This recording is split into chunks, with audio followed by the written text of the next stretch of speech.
السلام علیکم ورحمۃ اللہ وبرکاتہ۔ نحمدہ ونصلی علی رسولہ الکریم، اما بعد۔ قابل صد احترام علماء کرام،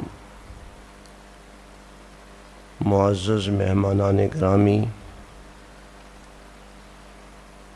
اور میرے عزیز طلبہ، یہ اللہ رب العزت کا بہت ہی فضل و احسان ہے، اس کی کرم نوازی ہے کہ جامعہ صدیقیہ کے زیر اہتمام ہم آج ایک ایسی مبارک تقریب میں شریک ہیں جہاں چند بچوں نے اپنا آخری سبق سنا کر حفاظ کے قافلے میں اپنے نام درج کروائے، اور کچھ خوش بخت ایسے تھے جو مختلف کلاسوں میں پڑھتے رہے، اور آج الحمدللہ مختلف کلاسوں میں پڑھنے والے 10 طلبہ انہوں نے آج آپ کے سامنے پورے قرآن کا امتحان دیا، اور الحمدللہ بڑی یکسوئی کے ساتھ، انتہائی توجہ کے ساتھ آپ نے ان کا قرآن مجید سنا۔ میں اس بہت ہی مبارک موقع پر سب سے پہلے برادر محترم و مکرم حضرت مولانا شفیق الرحمن صاحب کو ہدیہ تبریک پیش کرتا ہوں۔ اللہ رب العزت نے انہیں اپنے عالی دین کی نشر و اشاعت کے لیے قبولیت خاصہ عطا فرمائی ہے، اور ابھی آپ جامعہ کی کارکردگی سن رہے تھے، اور یہ بات آپ کے سامنے آئی کہ 700 صرف بچیاں اسی محلے کی یہاں زیور تعلیم سے آراستہ ہو رہی ہیں، اور جہاں یہ ادارہ قائم ہے وہاں کے لوگ عموماً بچیوں کو باہر کے ماحول میں بھیجنے سے کتراتے ہیں۔ انہیں جہاں دینی تعلیم کا ایک بہترین موقع یہاں میسر آیا، اللہ رب العزت حضرت مولانا کو بہت ہی جزائے خیر عطا فرمائے، انہوں نے عصری تعلیم کا بھی بہت خوبصورت اہتمام کیا، اور ابھی آپ سن رہے تھے کہ ایک بڑی تعداد بچیوں کی ایسی ہے جنہوں نے کمپیوٹر سائنس میں اور جنرل گروپ میں یہاں میٹرک تک تعلیم حاصل کی۔ جن علاقوں سے ہمارا تعلق ہے، عام طور پر ہم لوگ بچیوں کو عصری تعلیم دلوانے سے اس لیے کتراتے ہیں کہ باہر کا ماحول اچھا نہیں۔ اللہ تعالیٰ نے حضرت مولانا کو یہ جذبہ عطا فرمایا کہ عصری تعلیم دینی ماحول میں دی جائے، اور الحمدللہ وہ تعلیم بہت اچھے ماحول میں دی جا رہی ہے۔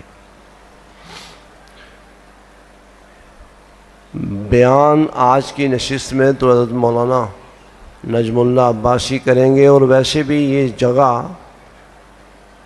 بیانات بٹتے ہیں اور پورے ملک میں بیانات یہیں سے تقسیم ہوتے ہیں۔ اللہ نے یہ بھی ایک خاص ملکہ حضرت مولانا شفیق الرحمن صاحب کو عطا فرمایا ہے۔ میں چند گزارشات ایسی کرنا چاہتا ہوں۔ میرے زیادہ تر مخاطب وہ حضرات ہیں جو مدارس چلا رہے ہیں۔ ہمارے برادر محترم مولانا شفیق الرحمن صاحب نے چند ساتھیوں کا تذکرہ کیا، اور یہ بتایا کہ میں ان کے اداروں میں گیا ہوں، ماشاءاللہ بہت اچھا اور بہت اچھا کام ہو رہا ہے۔ میری درخواست ہے کہ وفاق المدارس العربیہ پاکستان جو ہم سب کی ماں ہے، اور وفاق کی ایک ذمہ داری ملنے کے بعد ہمیں اندازہ ہوا کہ ہمارے اکابر کی وفاق کے لیے کیا محنتیں ہیں، اور وفاق کے لیے ان کی کیا قربانیاں ہیں، ہم نہیں تصور کر سکتے۔ اندر جانے سے اندازہ ہوتا ہے کہ ان حضرات کے وفاق کے لیے بغیر کسی تنخواہ کے یہ سارے حضرات کتنی قربانی دے رہے ہیں، اس کا اندازہ صحیح معنوں میں اسی کو ہو سکتا ہے جو وفاق میں جائے، وفاق کے ان بڑوں کا قرب حاصل کرے، تب پتہ چلتا ہے کہ یہ لوگ کتنا بڑا کام کر رہے ہیں۔ آپ ذرا تصور کریں 5.5 لاکھ طلباء و طالبات وفاق کے زیر اہتمام پورے ملک میں امتحان دے رہے ہیں، اور مجال ہے کہ 5 منٹ بھی کہیں پرچے میں کوئی تاخیر ہو۔ تو وفاق المدارس العربیہ پاکستان نے وفاق کی تاریخ میں پہلی مرتبہ شعبہ تخفیض کے مدارس کے مابین مسابقوں کا، اور انشاءاللہ العزیز 3 دسمبر یاد رکھیں 3 دسمبر کو فائنل مسابقہ طے ہو گیا ہے۔ اس سے پہلے ہمارے ڈویژنل سطح کے مسابقے، اس سے پہلے صوبائی سطح کے مسابقے ہو چکے ہوں گے۔ 3 دسمبر کو فائنل مسابقہ طے ہوا ہے، اور یہ دسمبر کا مہینہ کی بالکل ابتدائی تاریخیں اس لیے مقرر کی گئی کہ دسمبر میں پنجاب میں دھند کا سلسلہ بہت بڑھ جاتا ہے۔ اس سال ہمیں مسابقے میں بہت زیادہ پریشانی کا سامنا کرنا پڑا، اور یہ غالباً جمادی الاولیٰ ہے، جو ہے وہ چاند کے حساب سے جمادی الاولیٰ کی کچھ ابتدائی تاریخیں ہیں، اس سے پہلے یہ مسابقہ مکمل ہونا ہے۔ چونکہ رجب شعبان میں چونکہ سالانہ تقریبیں ہوتی ہیں مدارس کی، اس وجہ سے ان بڑوں سے وقت ملنا ذرا مشکل تھا، اس لیے ہم نے یہ طے کیا کہ جمادی الاولیٰ ہی میں اپنے مسابقوں کے سلسلے کو ہم مکمل کریں گے۔ اور اس سلسلے میں یہ بھی ایک خوشخبری ہے کہ جن مدارس نے اس سے قبل جن بچوں کو مسابقے میں پیش کیا ان کو دوبارہ پیش کرنے کی اجازت ہے۔ صرف وہ طلبہ مسابقے میں شریک نہیں ہو سکتے جو اسلام آباد میں قومی مسابقے میں شریک ہوئے، جن کی تعداد 15 ہے۔ اس کے علاوہ جو بچے صوبائی مسابقے تک بھی پہنچے، اور الحمدللہ یہ بڑی خوش آئند بات ہے، حضرت مولانا شفیق الرحمان صاحب کا یہ ادارہ جو یقیناً اہل محلہ کی دعاؤں اور ان کے تعاون سے اور دیگر احباب کے تعاون سے چل رہا ہے، یہ ادارہ دارالعلوم میں کراچی میں جن بچوں کا اس ڈویژن میں مسابقہ ہوا، اس میں اس بچے کی جو یہاں سے شریک ہوا، آج یہاں ہے وہ ادھر ہے، کدھر ہے وہ، اس نے تو بنایا عبداللہ بشیر، ادھر آ جائیں۔ کورنگی ڈویژن کا جو مسابقہ ہوا تھا، جس میں دارالعلوم خود بھی شریک تھا، دارالعلوم کے طلبہ بھی شریک تھے، اور اس پوری پٹی کے کورنگی کا جو ڈویژن ہے، اس پوری پٹی کے جتنے طلبہ مسابقے میں شریک تھے پہلی پوزیشن سے نہیں، جو کوئی معمولی بات نہیں۔ حضرت مولانا شفیق الرحمان صاحب کہہ رہے تھے کہ اس کے بعد ہم نے اعلان ہی نہیں کیا کہ ہم نے کیا کچھ لیا ہے، یہ بہت بڑی کامیابی۔ بیٹھ جائے، ہم جب بڑے اداروں کے ساتھ تقابل کرتے ہیں نا، تو پھر ہماری حیثیت کیا ہے؟ ہماری چونٹی کی حیثیت ہے ہماری، وہاں بڑوں کے سامنے ہمارے بچوں کا پیش ہو جانا، یہ ہمارے لیے بہت بڑی سعادت ہے کہ بڑوں کی دعائیں ہمیں مل جاتی۔ میں شیخ الاسلام حضرت مولانا مفتی تقی عثمانی دامت برکاتہم پر قربان جاؤں، ایک مجلس میں فرمایا کہ عبد الوحید، اللہ نے تمہیں قرآن کی خدمت کے لیے قبول کر لیا، میرے لیے اس سے بڑا اعزاز کوئی نہیں۔ تو اس کا باعث مسابقہ بنا۔ میری درخواست ہے کہ اللہ نے آپ کو پھر موقع دیا ہے، وہ تمام بچے جو اس سال حافظ بنے ہیں ان پر نظر رکھیں۔ سارے مدارس والے جنہوں نے اپنے بچوں کو وفاق کے امتحان کے لیے پیش کیا تھا، ماشاءاللہ وہ تیار ہیں، اور وہ اگر کسی آس پاس کے اسکول میں داخل ہو رہے ہیں تو بھی انہیں چھٹیوں کے وقت میں بلائیں، ان پر خصوصی نظر رکھیں۔ وفاق نے ایک آسانی پیدا کی ہے، میں نے اس کی شدید مخالفت کی کہ 15 سال کوئی عمر نہیں ہے حفظ کی۔ میں کہتا تھا 10 سال کے بچے کو پیش کیا جائے، اور عالمی سطح پر صغار الحفاظ مستقل ایک کام، رابطہ عالمی اسلامی والے بڑے بچے نہیں لیتے، حفظ میں چھوٹے بچے لیتے ہیں۔ تو میں نے کہا جی ہم نے اگر عالمی معیار پر بچوں کو پیش کرنا ہے مسابقوں میں تو ضروری ہے کہ بچے کی عمر 10 سال سے زائد نہ ہو، لیکن اللہ حضرت قاری صاحب کو جزائے خیر عطا فرمائے، انہوں نے کہا کہ نہیں، عام طور پر ہمارا مزاج یہ بن چکا ہے کہ جی 5ویں پاس بچے کو داخلہ ملے گا حفظ کا، 5ویں پاس کر کے بچہ آئے تو 5ویں پاس تو 12 سال کا بچہ ہو جاتا ہے، تو اس کے بعد اس کو 15 سال کا ہونا ہے نا۔ اس سال پھر یہ کوشش کی گئی کہ پہلے 16 سال تھی، 15 سال عمر رکھی گئی ہے، آپ 15 سال کے بچے کو مسابقے میں شریک کر سکتے ہیں اپنے۔ اچھا، پھر ایک اور آسانی پیدا کی گئی، ہم نے یہ کہا کہ اس دفعہ جو مسابقے میں شرکاء ہوں گے وہ 3500 نہیں ہوں گے، قاری صاحب نے تو جذبات میں کہا 35,000 ہوں گے، اور یہ کوئی بعید نہیں ہے، 1,00,000 بچے اگر وفاق کا سالانہ امتحان دے سکتے ہیں تو 35,000 وہاں سے مسابقے میں آئیں، یہ کوئی مشکل کام نہیں ہے۔ تو بچوں کی تعداد چونکہ بہت بڑھ جائے گی، ہم نے درخواست کی کہ تعداد پر پابندی لگائی جائے، ہر ادارے سے 2 بچے لیے جائیں۔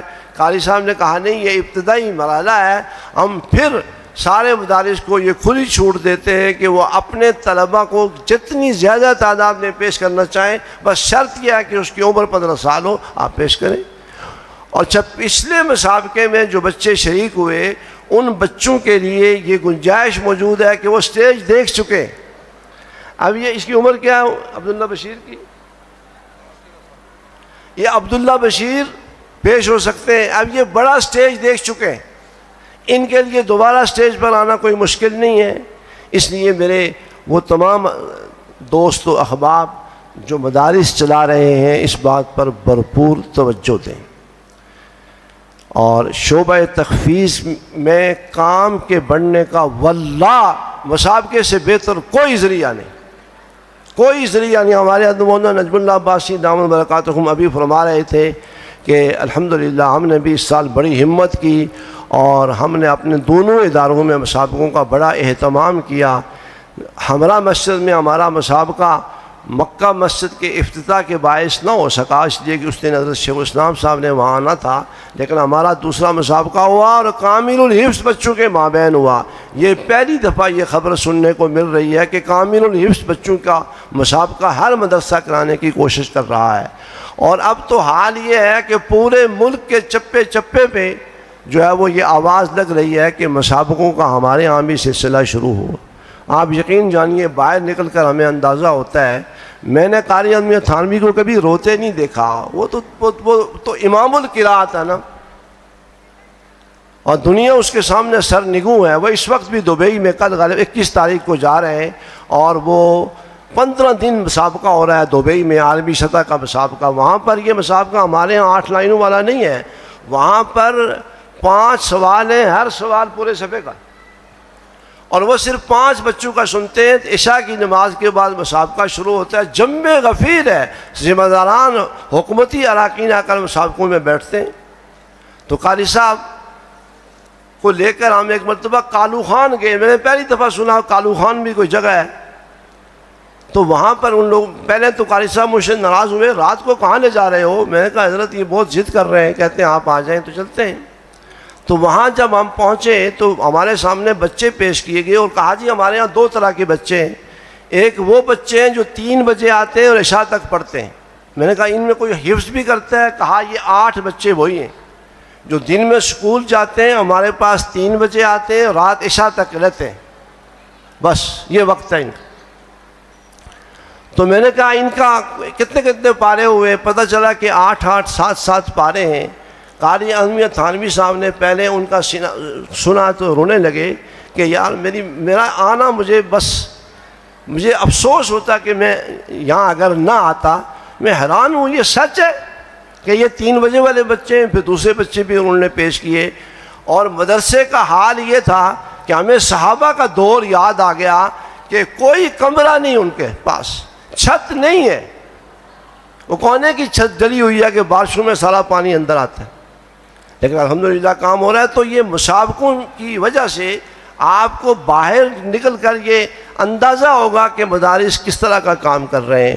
میری مدارس سے ایک درخواست ہے کہ اپنے اس شعبہ تخفیض پر توجہ دیں، اور میری دوسری درخواست یہ ہے کہ پڑھانے والے اساتذہ ہیں، ایک تو ہے کہ ہم اپنے اساتذہ کے لیے خود کیا کریں، ان کی ضروریات کیسے پوری کریں، یہ تو اہتمام کی ذمہ داری ہے، اور مہتممین اپنی بساط کے مطابق کوشش کر رہے ہیں، لیکن استاد اس قابل ہے بھی یا نہیں، یہ بہرحال ایک سوال ہے جس کے جواب کی اشد ضرورت ہے۔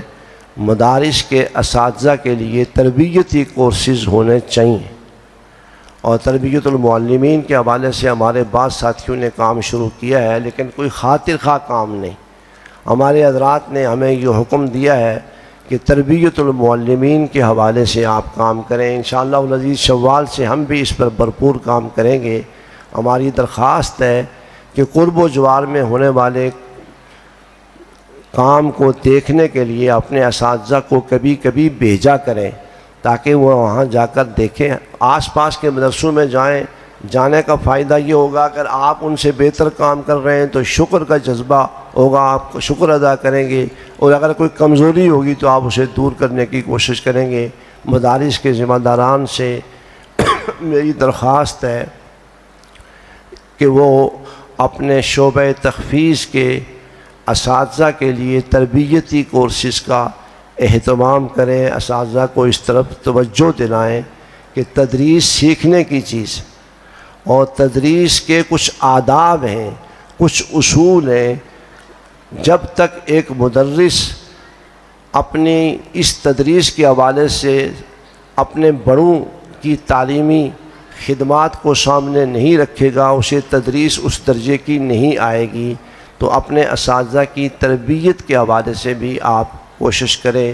میں پھر حضرت مولانا شفیق الرحمان صاحب کا شکریہ ادا کروں گا جنہوں نے آج یہ محفل سجائی، اور الحمدللہ اب آپ دیکھ رہے ہیں کہ اس محفل کی کتنی برکات ہیں۔ چھوٹے چھوٹے بچے اسٹیج پر آ کر اپنی اپنی بساط کے مطابق ہر ایک نے اچھا پڑھا ہے۔ میں اساتذہ کو بھی اس شاندار کاوش پر دل کی گہرائیوں سے مبارکباد پیش کرتا ہوں۔ ہمارے ہاں جہاں جہاں یہ سلسلہ شروع ہوا کام بہت آگے بڑھا۔ جامعہ فاروقیہ فیز 2 میں ہمارے حضرت ڈاکٹر شہید رحمہ اللہ بہت فکر مند تھے، اور ان کی بڑی چاہت تھی اللہ ان کے صاحبزادوں کو جزائے خیر عطا فرمائے۔ مولانا انس اور مولانا عمیر نے بہت فکر کی، اور یہ تیسرا مسابقہ تھا، اور ہم دیکھ رہے تھے کہ اس سے قبل مسابقوں میں کچھ کمزوریاں تھیں۔ اس دفعہ ماشاءاللہ بہت زیادہ ہم نے فائدہ محسوس کیا، اور اساتذہ بھی بہت خوش ہیں۔ تو ان مسابقوں کی بڑی برکات ہیں، اور حفظ کے کام کے اٹھانے کا مسابقہ بہت بڑا ذریعہ ہے۔ اس طرف آپ توجہ دلائیں۔ اللہ مجھے اور آپ کو موت تک اس مبارک سلسلے کے ساتھ جوڑے رکھے۔ وآخر دعوانا الحمدللہ۔